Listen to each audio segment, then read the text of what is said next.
Ladies and gentlemen, welcome back to our channel and thank you for taking your time to be part of us. In case you are watching for the first time, please take a second or two and hit that subscribe button. Then click the notification bell to allow YouTube to remind you of our videos. You can also like and share our videos. So according to the Kenya Kwanza team, the moment you will wake up, rise up and ask them to implement the promises that they gave to Kenyans, then you automatically become their enemy. You now they now label you as an Azimio ally. When you will wake up and ask them about the high cost of living, about the terrifying high cost of the basic commodities, about the situation with the prices of petroleum products, you will be labeled a traitor and in fact you become the number one enemy. We all know that Olesapit was working closely with William Samoei Ruto. When, in fact, after the elections in Bomas, when things were really tensed, Olesapit was one person who was coordinating things. He was the man of God in front.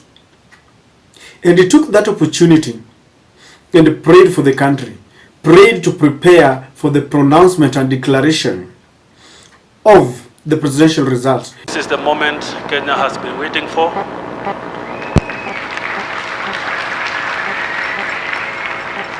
The nation has been anxious, but we want to urge all Kenyans, let us now put our anxiety aside.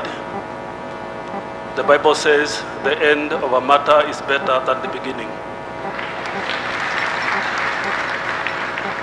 We want to urge the country to remain united. We have families to look after, an economy to grow, children who will go back to school. We want our nation back. Let us all pray together. This is after his brother, Ledamo Lekina, was even beaten in Bomas. And so with all this that was happening, Kimani Ichungwa cannot tell us that this clergy was working for Azimio. Dark clouds were hanging. People's hearts were full of pain. There were people who felt that their victory had been taken away. And as a man of God, our clergy, Olesapit, did not take his time to really find out what was happening. In fact, many believed that he was either paid or he was just happy that one of their own was in power. So Kimani Ichungwa, at a time when we really needed to know those who were with William Ruto and those who were with Azimio, Olesapit took a stand. He was with William Samoei Ruto. Immediately after all those declarations, I remember at some point when the country was charged, people on the streets, they were really asking William Ruto to allow the server to be opened because they still wanted to know the truth. The police was killing people on the streets. Olesapit did not open his mouth. The entire clergy was very quiet. Olesapit went ahead and told people were still bleeding. Their hearts were still bleeding. And he told them off that elections were over. People really needed to settle down to grow the economy, to move on. And these were exactly the sentiments of William Ruto and the entire regime. Jambo lingine ambayo tutaomba serikali kuu na serikali za kaunti isingatie ni kwamba wakati wa siasa na uchaguzi imepita, sasa tuangazie namna ya kujenga miundo msingi ya kuboresha maisha ya watu tukiwa mahali popote, ili maisha wa Kenya ndio tutaangazia wakati huu, sio mambo mengine. Kwa hivyo tunataka kuomba ya kwamba tutafute uwiano, tutafute amani, tutafute namna ambayo tutaishi wote pamoja na tuweze kujenga taifa letu na uchumi wa taifa letu. Tunasema asanteni, Mungu awabariki sana.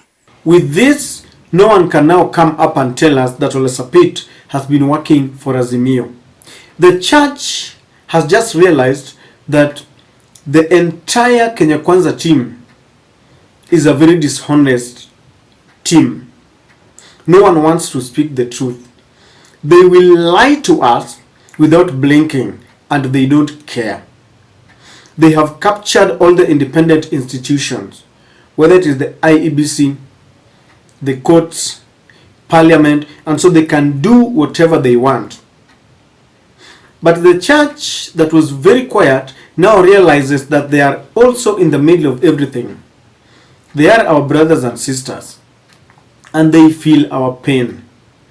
Even the money that is paid to the church has gone down because people don't have money, and they really feel the pinch.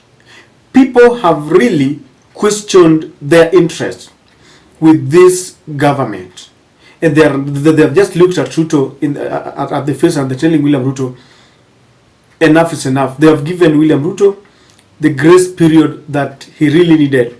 In the earlier video, in another viral video where Apostle Nganga, if you watched my video, he first told people to give William Ruto at least 3 months to settle, to form a cabinet. Now 1 year down the line, he realized that nothing is changing.